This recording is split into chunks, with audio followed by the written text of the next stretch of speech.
Nice to have you up early with us. I'm Adam Atchison. And I'm Rebecca Hager. We want to give you a look outside first thing this morning from our McDivitt camera in downtown Colorado Springs. Another cold start, but not nearly as cold as it was yesterday. No. New from overnight, 2 people with arrest warrants are now in custody. A Pueblo officer found a car parked near a closed business close to Bonforte and Constitution. He saw a man and a woman filling up a jug at an outside spigot. Police haven't said who they are, just that they each had multiple warrants. Right now, a local martial arts studio is offering free training for students in School District 11. 11 News reporter Jenna Middaugh is live outside. All right, this is developing now. The coronavirus continues to spread. Wisconsin has its first case, bringing the total number of U.S. cases to 12. The patient just returned from China and is recovering at home. Other people returning from China will be housed at 6 military installations and held in quarantine for 2 weeks. Fort Carson was chosen to be one of those places, though no one has been taken there yet. Evacuees would be housed in a remote area with its own dining facility and living accommodations. And we have some video from a quarantine facility in Texas. This is at the Joint Base in San Antonio. At this point, evacuees have only been taken to military installations in California, but many more people will be coming back to the States later this week. Flights are set up for hundreds of Americans coming from Wuhan, China. Right now, investigators are trying to figure out how a man died. Yesterday morning, there was a fire in a drainage system in Old Colorado City. Firefighters were able to put out the flames, but they later found a body in the culvert. Investigators don't know if that person died in the fire or if they had died prior to it. They do not suspect foul play. The first of 3 bills to allow the ban of plastic bags in Colorado has failed. According to the Gazette, the bill would have allowed local governments to ban certain plastics. Nearly a dozen cities have gone around Colorado law by requiring stores to charge a fee for plastic bags. In July, Denver will begin that fee, a 10-cent per plastic bag fee. 2 other House bills would ban single-use plastics and are scheduled to be heard later on this month. 3 people are facing charges for allegedly tricking and stealing from a teenager. These 2 men and a teen were arrested in Aurora. Investigators say in July, the suspects used social media to contact a 16-year-old high school student. Police say they deposited forged money orders into his account, then withdrew it before the bank discovered it was forgery. The teen was promised cash in exchange for them using his account. 11-year-old Gannon Stauch has now been missing 10 days. Yesterday, his family released an emotional video statement pleading for his safe return. His family says they still have hope they will find Gannon. They also say they are thankful for all of the blue lights and ribbons put up to keep the search top of mind. Investigators have said Gannon ran away. They upgraded the case recently to an endangered missing child because of his age, the weather, and medication he needs. But first, a plane crashed in Turkey. We have video of the moments it lost control and caught fire. Colorado ranks high for emergency health preparedness. The Trust for America's Health released its annual Ready or Not report. It's an assessment of how ready a state is to respond to public health emergencies. Colorado is one of 25 states that ranked high. The report looks at factors like public health spending, percentage of people getting flu shots, and employee sick time. The researchers did note that Colorado had a lower rate of vaccinations than other states. Bernie Madoff is asking a judge to let him out of prison because he's dying. The 81-year-old wants a compassionate release. Madoff claims he's suffering from fatal kidney failure. He says he has less than 18 months left to live. Madoff is currently serving a 150-year prison term for swindling billions of dollars in the largest Ponzi scheme in history. He says he does not dispute the severity of his crimes. He's just asking to be released due to his failing health. 3 people are dead after a plane skidded off a runway and fell almost 100 feet. Now, this is video how everything unfolded. It's kind of hard to see, but this is the plane, and that light, that's fire. It lost control before it caught fire.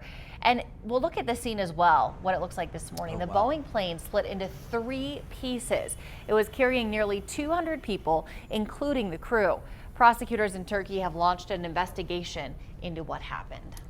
2 astronauts are back on Earth this morning after making history. Just ahead on 11 News, who those astronauts are, and the world records they broke. Customs and Border Patrol officials are not commenting about the death of a U.S. citizen in its custody. Officials say 32-year-old James Paul Markowitz was arrested as a suspect in a smuggling incident Tuesday afternoon. They say he started showing signs of distress at a Border Patrol station in Brackettville, Texas. A Border Patrol agent gave him first aid before he was taken to the hospital. He died there more than 6 hours after his arrest. Border Patrol has been under scrutiny over treatment of people in its custody. Legendary actor Kirk Douglas died yesterday at the age of 103. His son, actor Michael Douglas, made the announcement on Instagram. The elder Douglas is known for his roles in classics like Spartacus, 20,000 League Under the Sea, and Champion. Born to poor immigrants, he rose to fame in the 50s and 60s, earning 3 Academy Award nominations. Douglas went out to produce and direct numerous films. A store employee is going viral for making math fun. And for those of you who aren't math people, that's hard, right? So if customers get a math problem correct, they have 5 seconds to grab what they want free. It's in the Bronx in New York. And the guy here, you see him counting down. 20-year-old Ahmed Awan videos himself asking the questions and the answers given. And then he posts those videos to TikTok for everyone to enjoy. He says he does this as a way to connect with the community. And he says his father has no problem with the math challenge, and all the items given away actually come out of his salary. Oh, really? Yeah. I'm sure it probably draws more people in too, right? To spend money, and not everybody's going to get him correct, so. No. And hopefully they grab something like a candy bar. Yeah, that's something small. pretty affordable. Oh man, 5 seconds. That's a short amount of time. Sydney's got it though. She's a math whiz. Right, math whiz. We have one in our presence. Students in Colorado Springs could have an opportunity to try out martial arts for free. Coming up on 11 News, what the partnership is and why it's being offered. Good morning. Thanks for joining us at 5:30. I'm Rebecca Hager. I'm Adam Atchison. Let's get you a forecast this morning.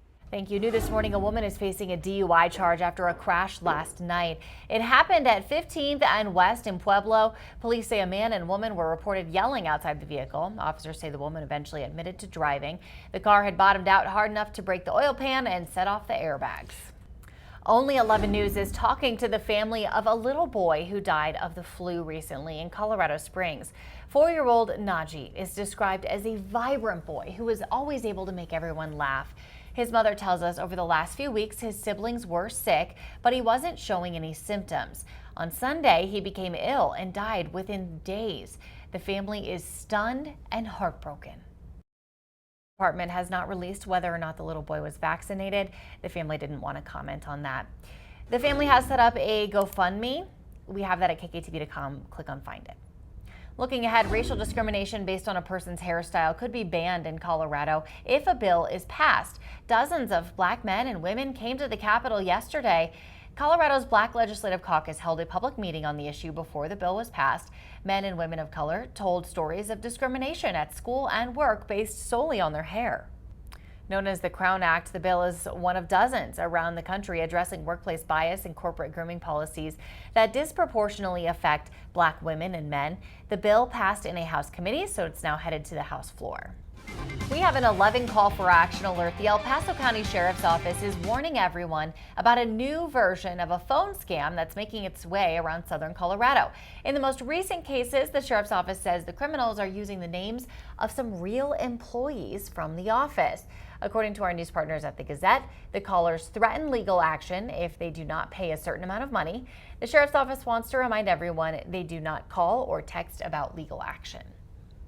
Right now, students in School District 11 have the chance to try out martial arts training for free through the end of the month. 11 News reporter. All right, Jenna, thank you. It sounds like fun. New this 20 firefighters are back home this morning after returning from Australia. The Angeles National Forest firefighters from California left for Australia just after the new year to help fight the massive bushfires there. Australian crews have come to California to help battle wildfires in the past as well.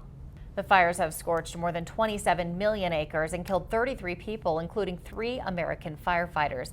Millions of animals also died, including a huge portion of the kangaroo and koala populations. Here in Colorado Springs, Cheyenne Mountain Zoo members voted to donate $20,000 to help wildlife in Australia.